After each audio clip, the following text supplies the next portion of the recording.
all set? All right, then we will start with the who you are and what your definition of success is, and we'll have Anna Marie go first. Thank you, Ken. I'm Anna Marie Clausen, and I'm completing my first term, 2-year term as trustee for the Village of Mount Pleasant.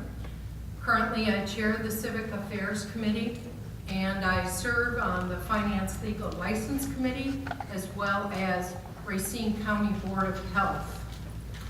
Success, we are a growing community, and we have a foundation tax base that must be expanded, including manufacturing and living wage jobs.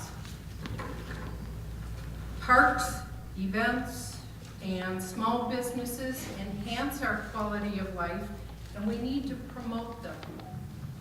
Efficient services provide a safe and secure environment, and we must assure that they grow as the village grows. When residents, businesses, and developers come to us to locate in Mount Pleasant, that's success. Thank you. And Jim Hansen. Good evening, my name is John Hansen. I'm running for Mount Pleasant trustee seat number 6. I'm a lifelong resident of Racine County. I've lived in Mount Pleasant for 12 years. I'm married with a college degree, dedicated almost 25 years to serving our community in the field of law enforcement and public safety. I'm seeking office because Mount Pleasant deserves a better government. I'm committed to open, honest, and transparent government. One that involves responsive leadership. My commitment will also include addressing public safety, addressing fiscal responsibility, and development within our community. I'm also committed to giving residents a voice in government, and I'm committed and I'm confident that I can build a better future for Mount Pleasant. Thank you, John. John Martini. Good evening, I'm John Martini. I'm seeking trustee seat number 6 as well. I've been a long life resident of Racine County and lived in Mount Pleasant for the past 13 years. I presently work as a hospitalist in Kenosha after 28 years of private practice here in the Racine area. I'm also a chaplain and a missionary and uncle of 5 nieces. I think a great success story for the village might run like this. Neighborhoods develop to house good families with good, solid jobs, opportunities for good education, a good safety net, sound one, and a sound hospital system as well. These family dreams can occur and do come true if industry is maintained and moves into the area to support growth, and the village grows with that population. There needs to be foresight, common sense, and good engineering. When all these variables come together, this is a great place to work. It's a great place to come back to. If the village and the villagers are not partners, it's chaos. Thank you. Terri Isaacson. I am Terri Isaacson, and I'm running for trustee seat 2. I'm new to all this, so bear with me. Can't hear you. Right into the mic. I was born and raised in Racine, Case High School graduate. I work at Putzmeister for 20 years. I'm married for 33 years, and I have a daughter. I moved to Mount Pleasant 30 years ago when my husband decided to help his father with the farm. As a Mount Pleasant family member, we had 2 major situations. One was 1990 when the sludge project came through, and now it's the water and sewer. I decided to put my big girl pants on and step up to the plate. Mount Pleasant trustees need to listen to residents, and they need to respect the point of view of people who are impacted by the village issues and decisions. I feel a good trustee never allows the need of business development to win over quality life of the residents. I feel the success would be to spend money on development where jobs can be for families that people can afford to have a family. Thank you, Terri. I would like the board members to work as a team. Thank you, Terri. We'll get that your next one around here. Watch the time to go over here if you wish. Oh, I'm So, sorry. Let's go over. Okay, sorry. Rick McCluskey, also. Good evening, thank you very much for coming. My name is Rick McCluskey. I'm currently trustee for the Village of Mount Pleasant, finishing up my first term. Prior to becoming a trustee, I served on the Joint Oversight Committee for the South Shore Fire Department from its inception in 2007 to the day that I actually left and became a trustee. I also served jointly on the Police and Fire Commission, which was instrumental in bringing before the village board who approved the appointments of Chief Tim Zarzecki and Chief Bob Stedman to the fire department. Success has many definitions, but in my mind, I think it's the development and the growth of the village of Mount Pleasant, and a joint cooperation with all those people who live within the village to foster the idea that together we can make the village of Mount Pleasant a much better place to live. Thank you. And Ken, Otwaska. My name is Ken Otwaska, and I was born in Mount Pleasant. I'm 72 years old, and I've raised my family here. My wife Carol and I have been married 50 years.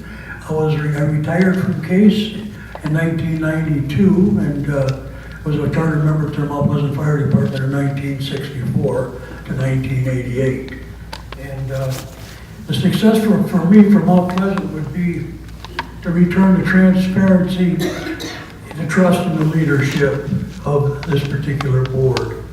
But for the last 4 years, or a few years, they've used to keep residents in the dark. Residents deserve a transparent and an open government, and that will be my goal as trustee. And John Schulz. Good evening, I'm John Schulz, and I'm seeking trustee to position. I lived in Mount Pleasant my entire life except while serving in the United States Army. After coming back, I ran the family farm with my father. 1969, my wife and I together got married and raised 2 daughters, and we now have 4 grandchildren. We've been involved with the village and its progress through the years. In 1993, I was elected supervisor number 3, served there for 8 years. During that time, the town achieved village status, partly because my wife and Terri Winter circulated in corporation papers on the village's behalf. In doing that, it protected the village's borders from annexation and preserving the village which we love. I am now seeing that eroded away with current actions of the board and how they represent us. I know I can do better. Thank you very much. As I said, the questions will mostly be coming from the audience. I currently have 4, so we've got room for some additional questions. If you have something you want to jot it down, Britta, if you want to raise your hand, or just bring it up to her, or we can run over and grab it from you. We're going to try to have 7 separate topics, so we're not redundant in what we cover tonight. So the first question is going to go to you, John Hansen, and the question is, Mount Pleasant is just one part of a multi-municipality area. When entering into agreements with other municipalities, what is the most important priority for trustees to keep in mind? Very good question. I think it's very important that we keep the residents in mind. We act in the interest of the residents. We need to just bring everybody together. We need to know how to proceed with it, what the residents are looking for, if it's something that they need or desire out of the agreement. They need to respect that. Thank you. John Martini, you have 45 seconds, sir. I almost want to parrot what he said. I believe that if you're going to partner with other communities, you need to have the global picture. Where is that global picture coming from? And what is the ultimate goal of partnering, and what is the business that's being partnered with?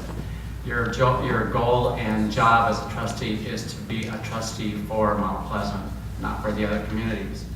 If we can make a joint effort to make all communities work together to everyone's benefit, I'm all in. If there's going to be jeopardy, then the jeopardy stops the train. Very good. Terri. They closed it up for me. But yes, it depends on who it benefits. And the people have to get involved, and we have to discuss, is it needed? And go from there. And Rick, sir. The idea of getting together with other municipalities, as far as the village is concerned, and how we're going to impact the land usage that we have for the village of Mount Pleasant. We have currently agreements with several municipalities that have to be taken into consideration whenever we do any kind of project. These deal with the Racine water utilities, sewer, other municipalities that we've already arranged agreements with these people. So we need to keep these in mind as far as the development and how it best serves the village of Mount Pleasant. Tim? Yes, when you're developing with a relationship with other communities, you also try to do your infrastructures together. So most of the time it seems to be most cost effective. Sometimes it's a little more heartbreaking than you think, but sometimes we're working hard with the governments all together on meeting on this. This is something that when you go into a villages now, you don't really know where you are. I mean, everything is running so close together that your infrastructures are actually being met together. And I would say that the best thing for us to do would be to hang in there and just discuss it with each other, get together and find out the points that everything would work out. Thank you, sir. I think partnering with other communities and other instances is a viable solution to solving some of our issues. But first and foremost, in my mind, I'm not going to sacrifice the village. I need to basically weigh what it's going to cost, not only dollar-wise, but whatever the situation may be. Currently, we have fire agreements, we have police agreements, we have dispatch agreements, we have a joint station with Caledonia, we joined forces with Sturtevant. I think that we have done several areas, and I still think there's room for improvement. Thank you. Anna Marie? As was stated, we have a number of agreements already in place, whether it's with Racine, with the water, Caledonia, with several projects, the joint dispatch with Racine, with the police departments, the South Shore Fire Department. Typically, what they do is get together and look at all of the criteria that's needed for that joint or common bond, if you will, and they iron it out so that it is beneficial for the broader community. Thank you, Anna Marie. And our next question goes to John Martini. The question is, in my hand here, name one positive, tangible thing you either have done or will do to make Mount Pleasant a better place, to raise our families and or build business. That's a great question. After having been in medicine here for 28 years, I'd like to see more freestanding access to medicine out here in this area. We have walk-in clinics at the hospital. We have walk-in clinics in the emergency rooms, but nothing out here in the periphery.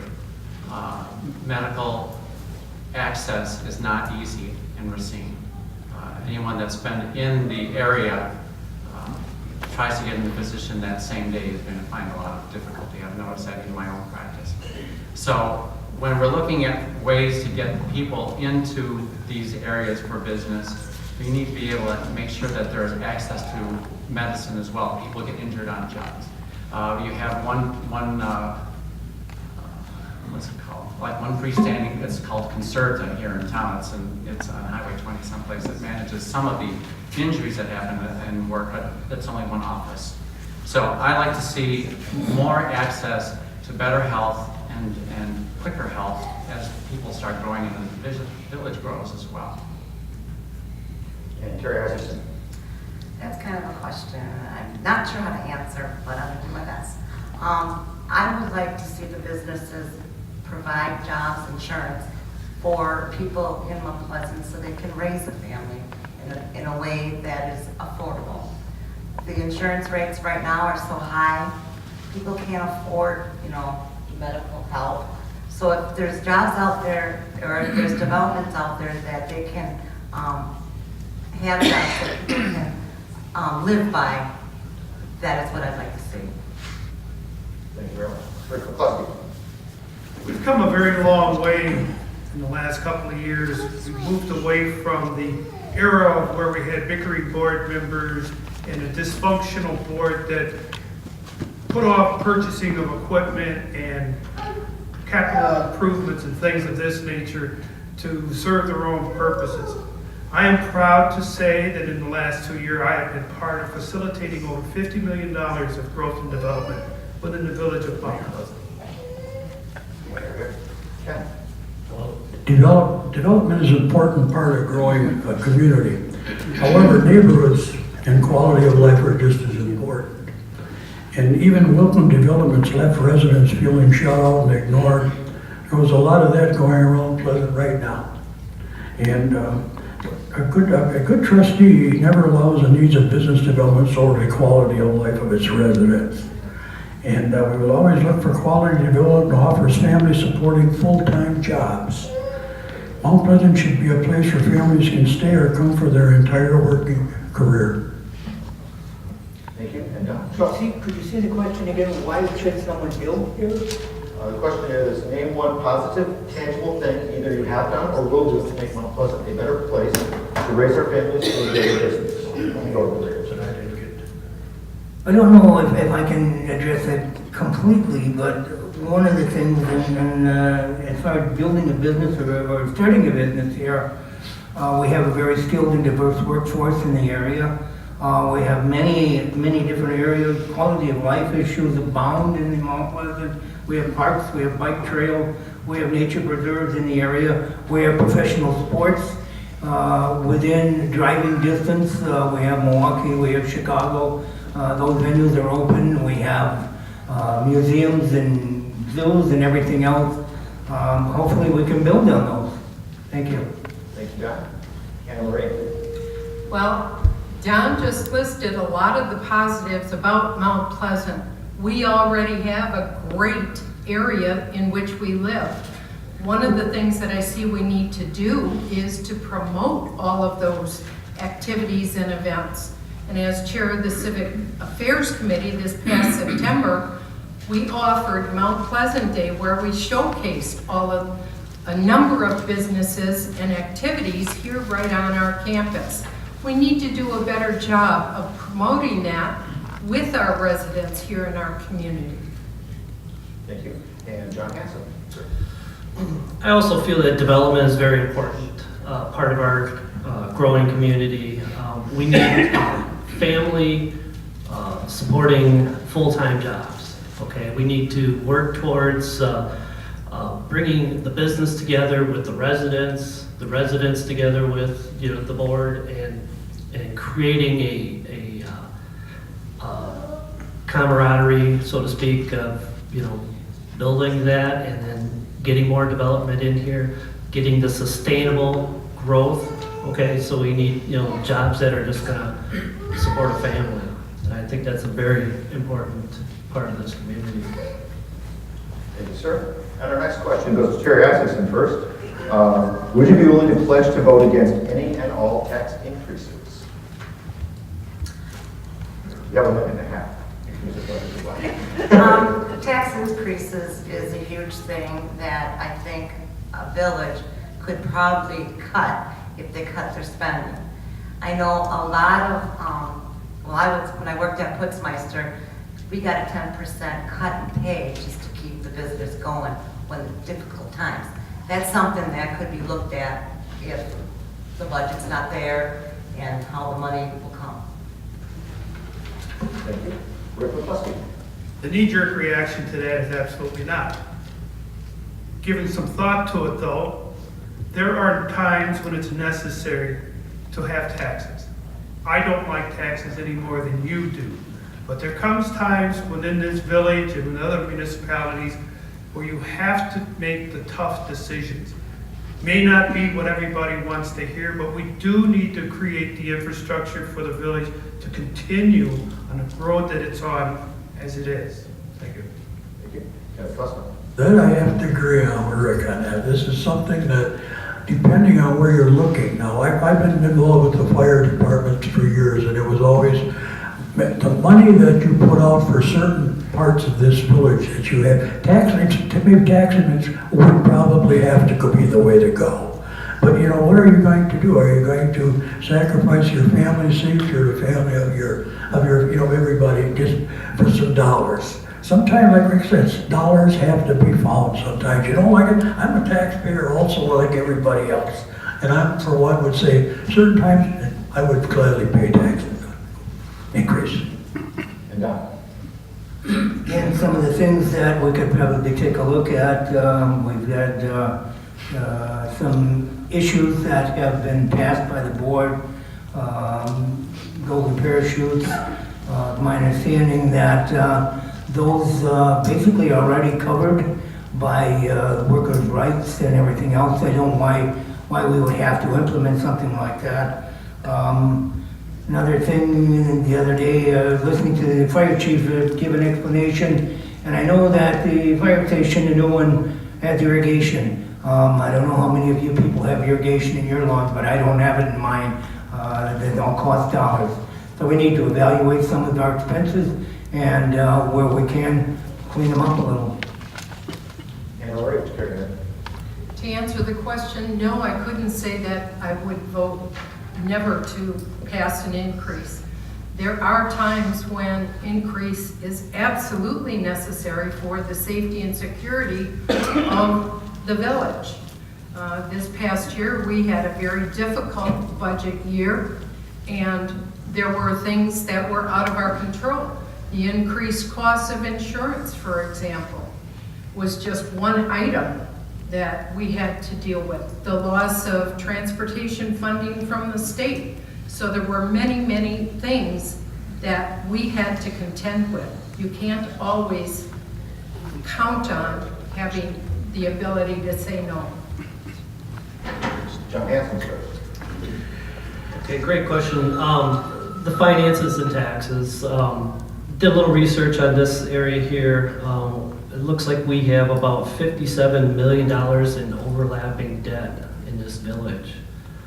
We spend about $3.1 million a year, or this year is going to be about $3.1 million just to pay down the debt and the interest. Yes. I think we just need to be smart about how we spend our money. We need to be smart about how we borrow our money, and we need to know what the answers are and find the solutions to the raising taxes. I don't think taxes are always a good solution. Raising taxes is always a good solution. And John Martini, sir. I'd have to think hard and long about raising taxes. There are a lot of wasteful spendings in this village, including even giving away interest money to Caledonia for the Highway V project. This is a big deal. This is over 1.2 million bucks. There are also crazy projects like Pike Creek that goes on for 20-some years. There are many ways we can look at a budget to cut it. We can continue the smart ways of doing things like Feast and Garski when they came up with remounts for ambulances. We need to look at a lot of ways to cut funds. When you're managing somebody else's funds in another purse, it's easy to spill the beans out of that purse. All right, thank you very much. And of course, everybody's kind of alluded to at some point or another the Highway D question was going to come up tonight. We were advised, Racine Taxpayers Association was advised about a week or so ago that there was a lawsuit that was going to come. And we thought it was going to have a damper on whether or not we're going to ask this question tonight and how it will be handled. As it turns out, there has not been one officially filed, so it is an open question for everyone. So the question that was submitted is, should the village borrow and fund the entire Highway D project, including any benefit portion? Would this be fair to other village residents, like those along Highway 20, who had to pay their benefit portion in the past? And Rick McCluskey, you have the first minute to answer. Am I repeating that again for you? Sure. Should the village borrow and fund the entire Highway D project, including any benefit portion? And would this be fair to other village residents, like those along Highway 20, who had to pay their benefit portion in the past? It's interesting the individual brought up the Highway 20 project. The Highway 20 project was, as many people may or may not know, was driven by the city for pushing water out towards the frontage road. This is very similar to what's going on Highway V, where the Caledonia is wanting to hook up to the 48-inch interceptor at Highway 20. The problem is that the issues that were raised on Highway 20 dealt with how it was going to be paid, and that was resolved with the people on Highway 20. How that differs with Highway V right now is that there has not been a decision on how to go about financing that, assessing that, or any of that nature. Staff has not brought anything to the village board for us to review, for us to make a decision on, for us to even go back to the people in the village of Mount Pleasant and tell you, this is what they want to do. This is what it's going to cost you. So anyone who is telling you that it's a done deal, that it has already been determined how much you're going to pay, is not telling you the truth. Thank you. Thank you. Kevin Truska. The project for the development in Caledonia, not Mount Pleasant. Highway B residents never request sewer and water services, nor were they pulled to their agreement to service as outlined in state law. The benefit is for Caledonia and not Mount Pleasant. So, at my end of that. Don Schulz, sir. My opinion on this is Highway 20 is a completely different project than Highway B. Highway 20 was mandated by the village. We went out and we secured and procured the rights of the people. We asked them their input. We went along with, we extended. Our goal was to bring sewer out to the interstate. I was on the village board or involved with some of the negotiations during that time. And our goal was to avail Caledonia, Mount Pleasant, Yorkville, all of the municipalities out to the west to have at least an opportunity to reach it. Now we get Caledonia asking for the sewer to be put through, but they're putting it through at the expense of Highway V resident. That is not what we envisioned, and that's not what we asked for. We asked for everybody to pay their fair share, and this is not being accomplished by this move. Thank you. Anna Marie Clausen. Well, there are several issues. What the board did do is when this came out, one of the things we initially did was to change the ordinance. The ordinance had stipulated that anyone who had access or hooked up had to pay within a year. We eliminated that from the ordinance, so there is no time frame. That was the first very basic, very simple step. We are concerned about the impact on the residents of Highway V. However, they do benefit, and they will benefit in the future. Their property values are going to increase. The fact that they have access to municipal water and sewer is a huge benefit for them in the future. Thank you. John Hansen, sir. Yeah, I'd like to state on this one here that the project for development is for Caledonia, not Mount Pleasant. Okay, traditionally, infrastructure costs are paid for by the municipality. Okay, and there's ways of financing this here. One would be to collect the money owed from Caledonia with interest, add that to the borrowing from the TID district. You could borrow from the TID district, and then you can finance the balance with the municipal bond or village bond, and recover those TID costs from the development that may come at a later date. Thank you. And John Martini, sir. As John just said, this development was for Mount Pleasant. That was for Caledonia, not Mount Pleasant. And it wasn't until Mount Pleasant stuck their nose into this thing to get an open sewer line going across between 20 and C that it became a problem. Caledonia was going to manage this cost now so that you can get water from Spring Street to past the old president's property up into the I and then forward. Now it all becomes our problem on Highway V. So there's no polling, there's no transparency, there's no one telling anybody anything. There was last winter when we were asked to come to a meeting here in this room, and all of a sudden city engineers are telling us that this is a done deal. Okay. And Terri Isaacson, you get the final word on this. This hits hard from home, but the people on Highway V don't need it and don't want it. I don't see how Anna Marie can sit here and say it'll benefit us. We don't even know the cost. How would our houses be worth more? If we pay more than what our houses are worth through this development, it's not worth it. Very good. Thank you, everyone. And question 5 is going to go to Ken Otwaska. Am I saying that right, sir? Sure. All right, good. That's close enough. I see there's a lot of negative campaigning in this election. How do you feel this helps the village grow and move forward? Part of campaigning, this is something that I'm kind of new to. I says, I'm 72 years old and I never, like I said, never thought this was going to come to be. And a lot of the rhetoric that you hear, I hear it in the big time. I never thought I would hear it in the most small stuff. I really am. I'm not one to cast bad words on anybody.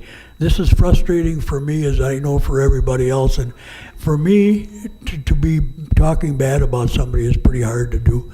But the negative campaigning, just going throughout the village, people talk. It makes me feel bad. I don't know how to explain it any other way. I don't think it's helping at all.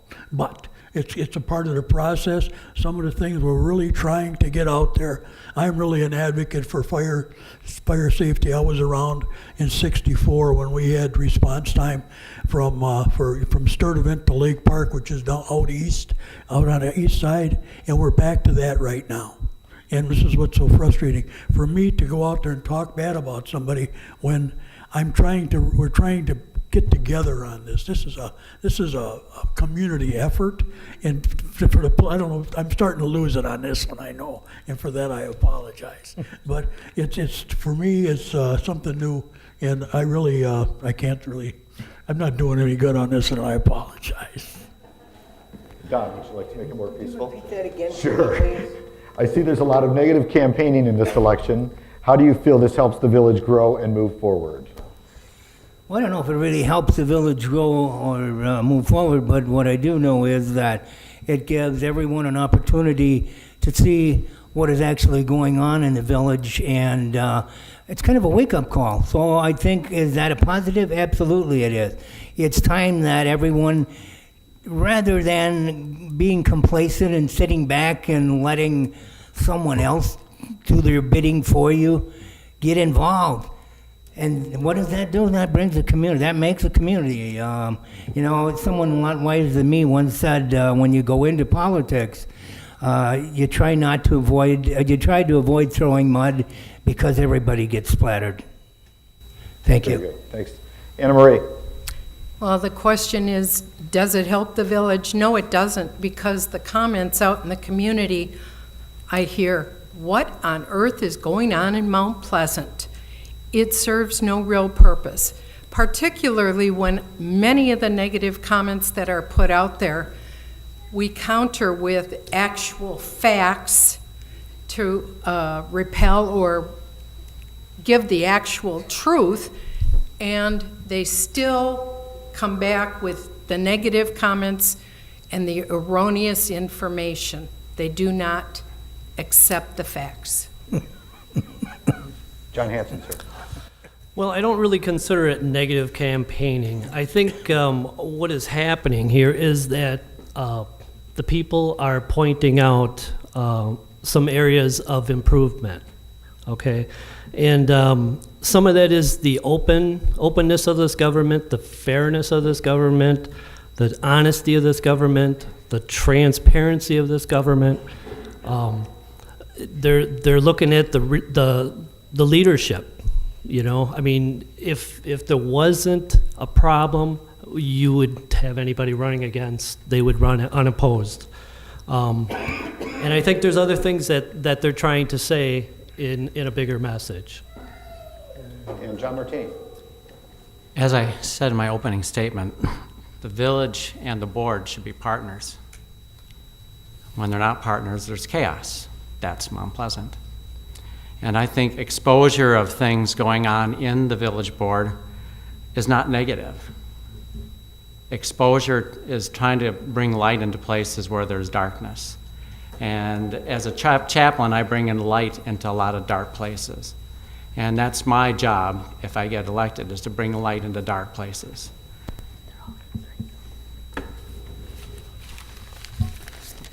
And Terry? I would have to say the negativity is how Mount Pleasant board handled the situation with Highway V project. We had no clue what was going on. We couldn't talk about it. They wouldn't listen. We had no impact or anything on that project. And Rick McCluskey? Well, like Mr. Hansen, I've been involved in law enforcement for pretty much my entire life, and I would hope Mr. Hansen has as thick a skin as what I do, because it is their right to have their opinions. Whether I like it or not doesn't really matter. What I deal with, and what I'm sure everybody up here deals with, is facts and the evidence as it's presented to us so that we can make rational decisions for the betterment of the village. If you do not agree with what the village board is saying, my phone number is readily available. You can call me, and many people have called. It is not just a select few people that take care of this village or should have the influence over the board. It's the entire village. And I believe we're done now, right? I guess, Question, yeah. right? How do you feel about breaking away from Racine Unified and family and independent school and forming, excuse me, I'll start over. How do you feel about breaking away from Racine Unified and forming an independent school district? Our village board had an opportunity to take a look at that. Caledonia and the village of Sturtevant had put it on a referendum question, and they asked their constituency how they felt. Mount Pleasant took the opposing way, and they said, well, this isn't something that we're really interested in. I don't think we want to do it. We haven't heard that call from the people. How can we not hear the call if we aren't given the information? We need to have that information. We need to do that study. We need to evaluate that. How can you make an informed decision without having any information? That's what we were looking for. I was hoping that the village board, a couple of the trustees had voted in favor, and 5 voted against. Unfortunately, or I believe 4 voted against. Unfortunately, the opportunity may have slipped away from us now, but I don't think that it is gone forever. I still think there may be a time to resurrect some of that. Thank you. Thank you, John. Ms. Clausen? When the issue came before the board, I did vote to fund the study. My feeling was that we, as part of the greater community with Caledonia and Sturtevant, we needed to have this study in order to gain the information and make educated decisions so that we could evaluate it. I don't know whether I'm for or against it until I have that information. It was felt that because Mount Pleasant didn't have the referendum, and the fact that Mount Pleasant residents did vote to approve the referendum to spend money, that perhaps that was the indicator and that was the basis for why the board voted the way they did. Thank you. John Hansen, sir. Good question. I think we should have voted in favor of doing the study. We were only looking at about $15,000 that would give us the answers to a lot of the questions that most of the residents had. It would give us an informed decision. We can make we can do a referendum after the fact. If it's something the residents want to do based on the information that we've received, we put the referendum out to the residents and say, is this something you want to do? I think I'm for doing the study and getting that information out to the residents and let them make the informed decision. John Martini. I have to agree with John on this. The study would have cost around $15,000. If we try to do it ourselves, if I remember right, the figure was somewhere around $60,000.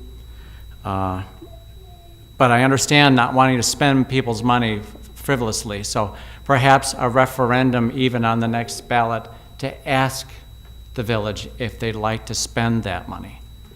I think that would be a wise choice. Racine Unified School District takes a lot of money out of our pockets, and that's a big budget item for people that live in this village. Thank you. Terri Isaacson. I'm not real familiar with it, but you'd have to get all the facts in order before I could even make a decision. Education is a big plus, and the information is just needed to make a reasonable vote. Thank you. Rick McCluskey. The vote for that particular night was 4-3, and because it was a resolution, it required a 5-2. So that's why it didn't pass. I was one of the people voting against it for a number of reasons. I'll try to make this quick. The Village of Mount Pleasant had a referendum on the ballot where $115 million would be spent for Unified. The Village of Mount Pleasant passed that. There was no referendum on there in regards to the $15,000 to do for the study. I would have liked to have seen a referendum to hear what the people in the Village of Mount Pleasant had to say about it.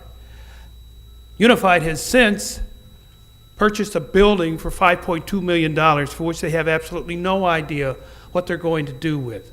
My grandson plays in that soccer field, and it is the biggest building you ever saw. It's four walls and a roof. So I would like to bring back to the board new discussion in regards to having this $15,000 money spent for this study. Thank you. And Ken. I was one of them blessed with the rural school when I was growing up. My children were, and it was a beautiful thing. Everybody you grew up with everybody. It was really a great way to go. Now, as far as the initial cost of trying to swing away from Unified, I can't even imagine what it's going to cost. So I would, like I said, I would like to be forward to say that would be worth the $15,000, I would think, to put into it and to try to find out, add it in or get the initial cost. Thank you. And our seventh question. There's been a good deal of discussion in Racine about the need for a city or village administrators. What do you believe is the role of the village administrator, and what is not the job of a village administrator? Anna Marie. Oh my goodness. Okay. The role of a village administrator is to look at managing the staff that supports the village. There are a number of people in the offices that make this village function. Some of the things that he does are human resources, writing policies and procedures, the ordinances, making sure that they get up to date, purchasing agreements. There are a lot of mundane things which the administrator does in addition to just looking at the staff and making sure that things are operating smoothly. I see a great need for an administrator. What was the second part of the question? What is not the job of the village administrator? What is not? The job is not to coerce or sway the trustees, not to bully or coerce staff members. It is to facilitate and make sure that the village is operating properly, including financial records, for example. I guess that would be it. Thank you. John Hansen. Okay, what I see the role as the administrator is basically the person that is going to do the micromanaging of the village. Okay, they should be the person that's keeping track of all the line items for the fiscal budget. Okay, they should be the ones bringing it to the attention, or he should be the one that brings it to the attention of the board, where there could be savings, how we can do things differently, more efficiently. That's, manage the staff, to make sure the staff is doing what they're supposed to be doing, what they're required to be doing. One of the things that he should not be doing is negotiating contracts. Okay, that is a role I think that should be left for the village board to discuss and vote on, and he can bring recommendations, but he should not be negotiating any of those contracts. Thank you. John Martini. I look at the village administrator as the office manager, and that's what he is. He manages the office. He manages things going on in the office, employees, as Anna Marie said, HR type stuff, trying to locate business, perhaps to encourage business to take a look at Mount Pleasant, those sorts of things. He should be facilitating things happening within the village. What he should not be doing, as John just mentioned, is cutting deals. This deal that he cut with Elmwood for 5 years with fire was way beyond where his step was. There are limits to what any office manager would do in any business. There has to be a limit to what village administrators do in a village when they are pursuant to the effects of the board and the villagers themselves. Very good. Terry? I would agree with them. An office to, or the administrator to have an office, overlook all the office people, and not signing contracts. Okay. Rick McCluskey. Well, I'm going to have to disagree with a lot of the comments that I've heard. The village administrator is the face of the village from the business aspect. He is the individual that negotiates contracts. He is the individual that people come to when they want to make changes within the village. He is also the one that when he does a project or he begins these negotiations, he brings the best possible deal that he could possibly come up with to the village board with his recommendations as to whether or not we should approve them or not. He does not micromanage the village board, and the village board should not micromanage the village administrator or his staff. There's a separation. On that side of the building is administration, on this side is the government, and the two should never conflict with each other. Thank you. Ken. This is the reason I am up here now on this particular deal. Elmwood Park EMS was negotiated by village administrator and not before the village board for a vote. All contracts over $25,000 are supposed to be voted on by the board. Elmwood Park's contract was $42,000, and we were scratching for response times for over on the East End, and we get another village to come up on. This just did not compute. It adds extra people to service area when response times are already up. And Don. You stole my thunder, Ken. Sorry. Village administrator, in my opinion, is to carry out the village board's direction. He brings issues to the village board that are confronting the board and gives them the background, and the village board then decides and makes its decisions. He maintains the village hall as far as what their the personnel issues and what's going on in the day-to-day operation of the village hall. He does not negotiate contracts. He negotiated, as Mr. Otwaska said, EMS deal with, fire and EMS deal with Village of Elmwood. Really disturbed me a lot.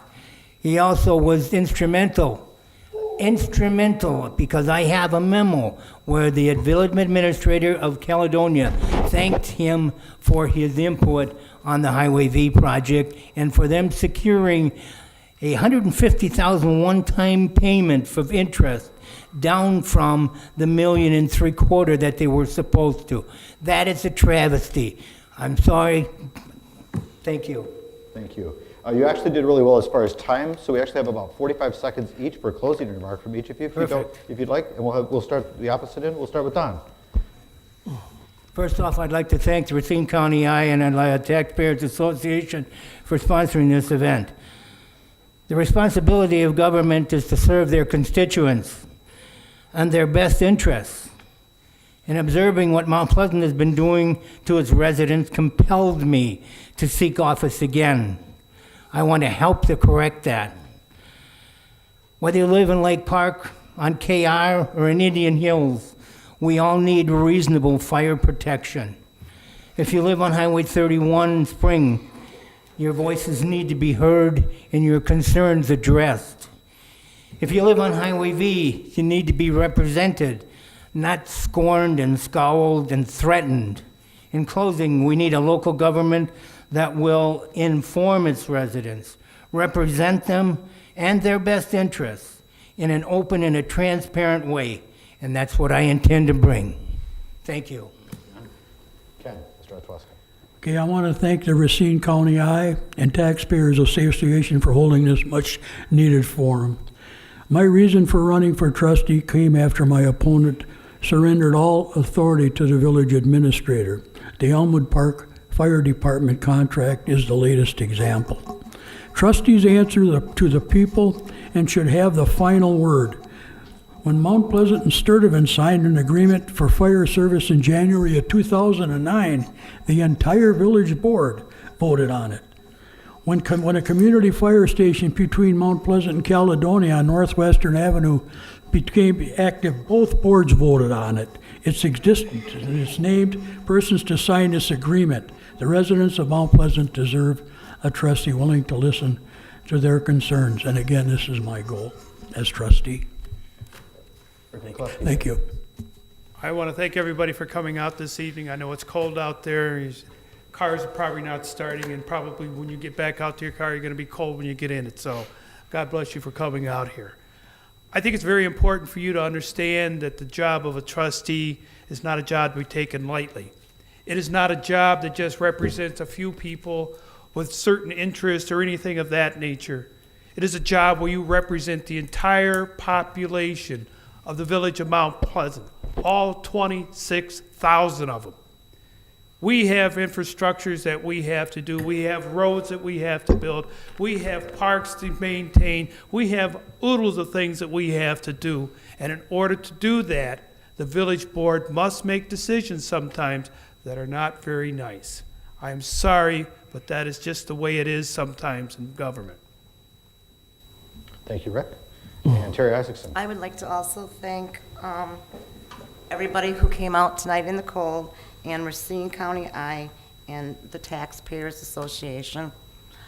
I am new at this, and I want to get my feet wet to learn more about Mount Pleasant.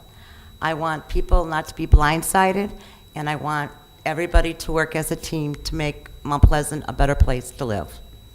Thank you.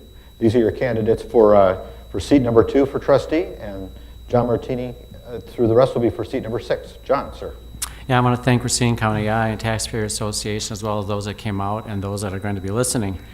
There are things I consider being done that are forward by the board, and secrecy is one of those things that we need to change. Lack of trustee leadership is abounding here. I mean, even this last meeting, they had lawyers come out here, very expensive lawyers, just to get permits to do the things that they're doing on Highway V. Trustees are called liars, they're called unruly in different places. They act in favor of villages that beget lack of trust to the people that live here. They have poor budgeting abilities here, and they just kind of cavalierly go on their way without listening to anyone. I truly plan to listen, respect the seat as a trustee and not overlord, reduce closed sessions, encourage village participation because it's everyone's village. I want us to have fun here in the village, see them prosper safely, and bring some of heaven's atmosphere to the board. I want to thank everyone. Thank you. And John Hansen. Excuse me. I'd like to thank the Racine County I and Taxpayer Association for holding this forum. Just like John said, I just want to add to that a little bit. Our village needs leadership. Okay, we need real leaders that have nothing to hide. Residents deserve open, honest government. No excuses. Our village lacks trust. There is no trust when residents are not treated with respect, openness, fairness, and their voices ignored at meetings. Our village lacks transparency. Residents deserve transparency and open government on all issues that affect them. My what I'd like to do is My commitment is for open, honest government, transparent government initiatives, along with strong, focused leadership, quality development for full-time jobs, and residents having a voice in decisions. Thank you. Thank you, John. And Anna Marie Clausen. Similarly, I want to thank Racine County and the Racine Taxpayers Association and Ken Brown for moderating, and everyone who came out in the cold tonight. Mount Pleasant is now ranked number 20 as a place to do business, and that came about by all of the efforts put forth in the last few years by the current trustees. We've resolved financial issues and bolstered reserves over the past couple of years. We now have a positive image. Developers are now looking to do business with Mount Pleasant. We go out and we visit the businesses and we encourage them to ask questions. Regarding the secret meetings, there are no secret meetings. There are legally closed sessions, which are by law required when certain topics are covered. So it is not an arbitrary thing, it is state mandated. Thank you very much. Thank you to all of our candidates for showing up tonight. Everyone that we invited did show up. We're very pleased to have you all. Thank you all for coming in tonight. We're very glad to have all of you as well.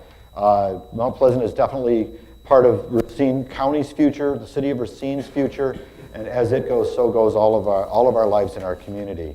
We're strategically located between Chicago and Milwaukee, and it's very important what happens here. 2 from each of these seats will be on the ballot in April. This coming Tuesday is the election. Be sure to get to the polls and select your persons of choice. Also, there is a Supreme Court justice race that there's a primary for. I think that's the only other thing that you have in this area, except for some of you may have a school board competition as well.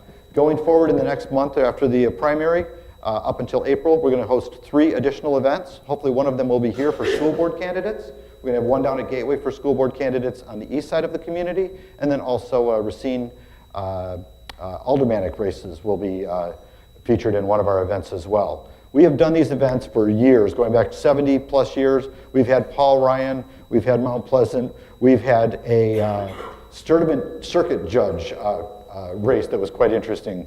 We do them at all different levels. We'd appreciate any support that you can give us. You can become a member. We are nonpartisan. We are a nonprofit. It's $25 a year to be a member. Check us out at Racine Taxpayers Association on Facebook or RacineTaxpayersAssociation.com on the web. Thank you again for everyone for being here. A round of applause for our contestants, please. Candidates.